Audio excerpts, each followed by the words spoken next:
Well, good morning. I'm really humbled to be here, but I hope to challenge you, to encourage you, and to inspire you to find your mission. It's an honor to share what God's been doing in my life. Due to great mentors, a wonderful wife, an incredible team at Banyan Air Service, an incredible team at Egbe Hospital in Nigeria, Egbe Medical Mission in Fort Lauderdale, and many, many answered prayers. So thank you for being here today. God's given each of us unique gifts, and we must seek our purpose to use those gifts to contribute value to the world. There are seeds of greatness in everyone, but we must be willing to take a risk and produce something new for the good of others. We can't ask God to guide our footsteps when we're not ready to move our feet. I can tell you firsthand that God does not necessarily call the qualified, but He qualifies the called. I'm not a doctor, not an engineer, not a biomed, or an architect, but God called me to build a small aviation business in Fort Lauderdale, then to revitalize Egbe Hospital, the College of Nursing in the bush in Nigeria. My three sisters and I were born to missionary parents in a rural village named Egbe. My dad is a doctor, my mom a nurse and midwife, and they both trained at the University of Toronto. They lived in Nigeria for almost 40 years, and I lived there for about 18. In the bush, we dealt with dangerous snakes, diseases like Ebola, Lassa fever, malaria, and the heat and humidity could be intense at times. A huge influence on my life were the missionaries' true love for God and their simple faith for God to protect them. I believe excellence at work is a form of worship and an appreciation to God for the gifts that He has given to us. In business and mission, I found that the quality of work is truly the platform of our witness, and it's opened many doors, both in business and in mission. The authority by which God allows Christian leaders to lead is not power, but setting an example, a service culture led by servant leaders. Maybe God had helped Banyan to prosper, not to raise our standard of living, but to raise our standard of giving of our time, of our leadership, and our finance. Slogans came to mind like, "Seek first the kingdom of God, not the American dream." That money could be a tool, but it can also be a test. We stepped out in faith, developed a plan to revitalize Egbe Hospital and the College of Nursing on the very same compound where those two institutions are. And incredible things started to happen.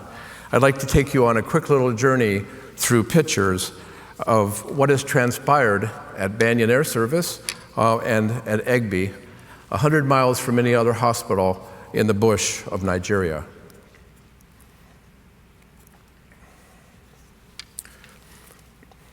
There were my parents when they graduated from the University of Toronto and then moved to Africa. There's the first hospital in 1951.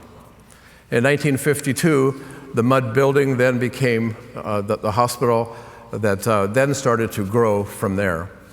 As kids, we had lots of Nigerian friends, and the wonderful thing is that now many of my friends are chiefs in surrounding villages.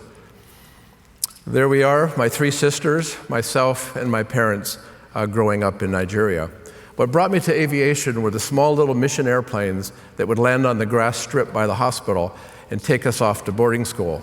Right from grade 1, we would go to a boarding school, be away from our parents for 4 or 5 months, then home for a month at Christmas and about 2 months for the summer vacation.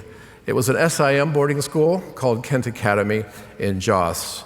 There's the school, classrooms, dormitories, dining halls, all within this little complex with 200 missionary kids.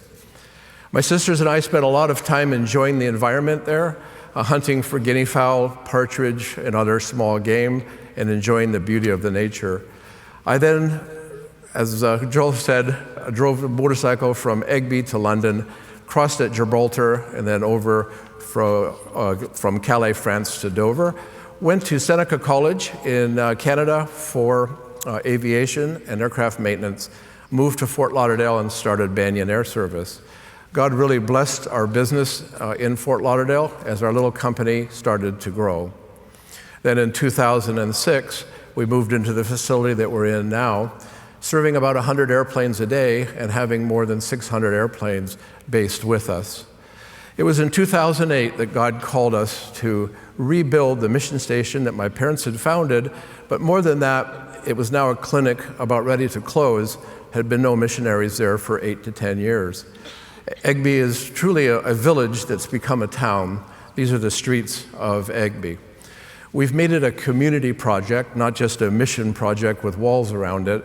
So the community is very, very involved, welcoming any visitor, any missionary that comes to serve there. 8 to 10 years, no missionaries had been there. Trees had fallen on facilities. Chickens and goats were in the wards. No running water and no electricity. So once we made it inhabitable, at least a few houses, we then started to take down the hospital to be able to rebuild the hospital. And as you can see, the community became very, very involved, taking down these mud buildings, all free of charge, enabling us to then start to build with concrete block. We then built 4 wards, redid the operating rooms, and the buildings that we could salvage, we then just remodeled and rebuilt them. What better place to send shipping containers than an airport? Lots of room, lots of teammates to help, forklifts and so forth. So actually, as we speak, container number 36 is just arriving at the port in Lagos. The infrastructure and the compound came together with the help of Samaritan's Purse. The Lord had miracle after miracle.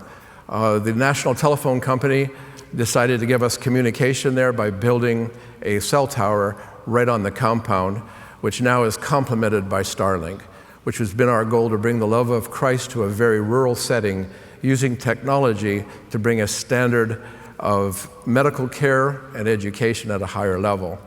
We revitalized the College of Nursing, now training 450 nurses living there on campus. Many volunteers coming to train and work alongside them in the hospital. It's a joy to graduate about 100 nurses a year that then go back as the hands and feet of Jesus into their little villages in town.